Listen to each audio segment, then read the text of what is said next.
သမိုင်းတစ်လျှောက်အကြီးကျယ်အခမ်းအနားဆုံးပွဲလို့တောင်ပြောလို့ရတဲ့ UFC Freedom 250ပြိုင်ပွဲကြီးကတော့ရောက်ရှိလို့လာပြီပေါ့နော်ဆိုတော့ဒီကနေ့ပွဲမှာတော့တကယ်ကိုမှကောင်းပွဲဖြစ်ကဘာကျော် Ilia Topuria နဲ့ Justin Gaethje တို့က fight ကြမှာပဲဖြစ်ပါတယ်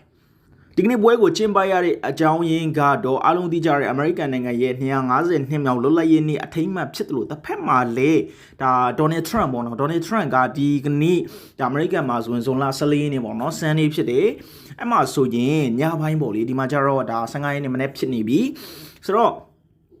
အဲ့မှာဆိုရင်ဒါ Donald Trump ရဲ့အသက်80ပြည့်မွေးနေ့လေးဖြစ်တယ်ပေါ့နော်ဆိုတော့အကုန်လုံးကတိုက်ဆိုင်နေတာဖြစ်တဲ့အတွက်250ပြည့် freedom ဖြစ်တယ်အပြီးဒီကကျတော့ Donald Trump ရဲ့မွေးနေ့ဖြစ်တဲ့စောင်းရင်ကိုဒီကနေ့ဟာနော်ဒါဖွင့်ပွဲကိုကြည့်ရတဲ့ချက်သိန်းအောင်ထားတယ်ဗျာစောင်းရင်ကျဲနေသေးမလားဆိုတော့ဒီကနေ့ပွဲမှာတော့ Ilia Topuria က Justin Gaethje ကို ACC ပဲအနိုင်ရလိမ့်မယ်လို့ခန့်မှန်းထားကြတယ်။ဘာကြောင့်လဲဆိုတော့ဒါက Ilia Topuria ရဲ့ prime time လည်းဟုတ်တာကို Justin Gaethje ကအသက်40ပြည့်တော့မယ်เนาะ Ilia Topuria ကအသက်29နှစ်ပဲရှိသေးတာเนาะရှုံးဝေးမရှိတဲ့ကောင်ဖြစ်တယ်เนาะဆိုတော့တော်တော်လေးကိုကျန်းတဲ့ကောင်ဆိုတော့အားလုံးကတော့ဒါ Ilia ပဲเนาะ Topuria ပဲအနိုင်ရမယ်လို့ပြောထားကြပါပဲ Joshua Ban နဲ့